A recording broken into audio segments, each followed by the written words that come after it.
მოგოცავ თავის გითხარით რამდენიმე მე გავაკეთებ კომენტარს. რამდენიმე სიტყვით გითხარით რა. თქვენს კომენტარს ძმის ქორწილში დაკავებული გიორგი ჭიღლაძე მოსამართლემ სხდომათა დარბაზიდან გაათავისუფლა.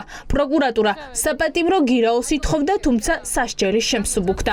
ვნანობ ჩადენილ დანაშაულს ასე არ მინდოდა. უთხრა თამარ კაპანაძეს რუსი ქალის ცემისთვის დაკავებულმა. ერთადერთი რამ მაქვს სათქმელი, ამ ჩადენილ დანაშაულს ვნანობ, თუმცა ჩემი მიზანი ასე დასრულება არ ყოფილა. ერთადერთი ეს მაქვს სათქმელი. ჭიღლაძის გირაოს აგარანის მამურის ადმინისტრაცია გადაიხდის. ქორწილს 150 სტუმარი ესწრებოდა.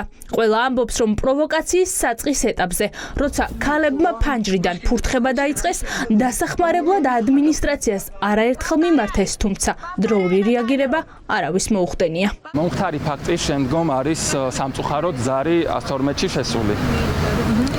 შესაბამისად, ანუ სასტუმროს ნაწილში შესაძლებელი იყო, რომ მომხდარიყო დროული პრევენცია. მიზეზი იყო პროვოკაციული ქცევა, სასტუმროს მესამე სართულიდან სხვადასხვა სახის სითხეების გადმოსხმა და ასევე შეურაცხყოფელი კომენტარები. თავდაპირველად კონფლიქტამდე იყო მოწოდება, რომ შეეწყვიტათ ეს ყველაფერი. კი ბატონო, იყო მოწოდება, რა თქმა უნდა, ჩვენ ყველას პატივს ვცემთ, სტუმარსაც პატივს ვცემთ, ქართველიერი ძალიან კარგად იცის სტუმრის პატივისცემა, მაგრამ სტუმარმა არ უნდა მოაწყოს პროვოკაცია. სასტუმროში არსებულმა ხალხმა, ქორწილში არსებულმა ხალხმა მოუწოდა, რომ შეეწყვიტათ მსგავსი ქმედებები, თუმცა მოგვიანებით კვლავ გააგრძელა. იურისტების განმარტებით 5 ქალიდან ყველა სხვადასხვა ჩვენებას აძლევს.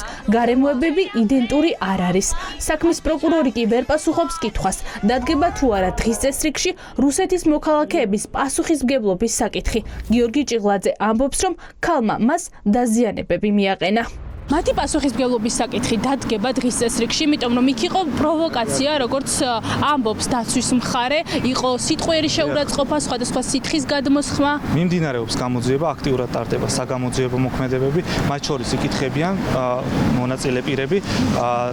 გამოძიების ფარგლებში გამოკვეთილ თითოეულ ფაქტს ექნება შესაბამისი რეაგირება თუ გამოიყენება. ანუ არ გამორიცხავთ, რომ მათი პასუხისმგებლობის საკითხიც დადგეს. გრძელდება გამოძიება. გიორგი ჭიღლაძეს ყელისარეში დაზიანებები ამ დრომდე ეტყობა. მოსამართლემ მხოლოდ ის კითხა, ხომ არ მიიღო ეს დაზიანება დაკავების შემდეგ.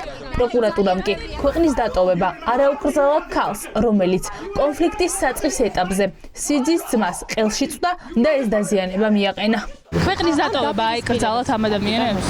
ამ ეტაპზე მსგავსი გადაწყვეტილება პროკურატურის მხრიდან დაზარალებულებთან მიმართებით მიღებული არ არის. ბატონ გიორგის ახლაც ჰქონდა ყელისარეში დაზიანება, რომ დადგინდეს გამოძიების ეტაპზე, რომ ნამდვილად ამ ქალმა მიაყენა დაზიანება, რას მოიმოქმედებთ, თუ ეს ქალი უკვე აღარ იქნება ქვეყანაში.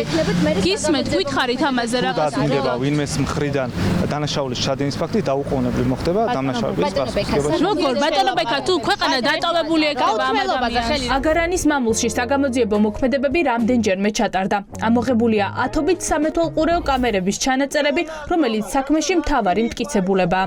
აგარანის მამულის იურისტი ამბობს, რომ ადგილზე პოლიცია იმ დროს მივიდა, როცა ინციდენტი უკვე მომხდარი იყო, თუმცა იურისტი ამტკიცებს, რომ ზარი 112-ში ბევრად ადრე შევიდა. საპატრულო ეკიპაჟი, ამ შემთხვევაში პოლიციის ეკიპაჟი მოვიდა ბუნებრივი ფაქტის მერე, იმიტომ რომ რაღაცა ბოლოს დაჭირდა გამოძახება, განხორციელდა ფიზიკური გამოძახება, განხორციელდა ადრე, მაგრამ ფაქტი რო მოხდა, ამ ფაქტის მერე მოვიდა საპატრულო ეკიპაჟი. და ვიდრე ფაქტი მოხდებოდა, ბატონო სერგი, რა იყო ქმედითი ნაბიჯი, რაც გადაიდგა სასტუმროს მხრიდან? დალურად არის ახსენილი ყველაფერი. მითხარით სიტყვიერად, ბატონო სერგი? Где наш балкон, а вот где эта свадьба. Это просто невозможно, чтобы шампанское долилось вот туда. Вот. ამ ვიდეო მასალით, რომელიც რუსეთის მოქალაქეებმა გაავრცელეს, ისინი თავის მართლებას ცდილობენ. ამტკიცებენ, რომ მათი აივნიდან გადასხმული ვერანაირი სითხე ქორწილის სტუმრებამდე ვერ მივიდოდა, რადგან შორი იყო. გიორგი ჭიღლაძის სასამართლო პროცესი 11 სექტემბერს 11 საათზე ჩაინიშნა. ამ სხდომაზე ცნობილი გახდება, რა მტკიცებულებები მოიპოვეს ხმაურიან საქმეზე მხარეებმა.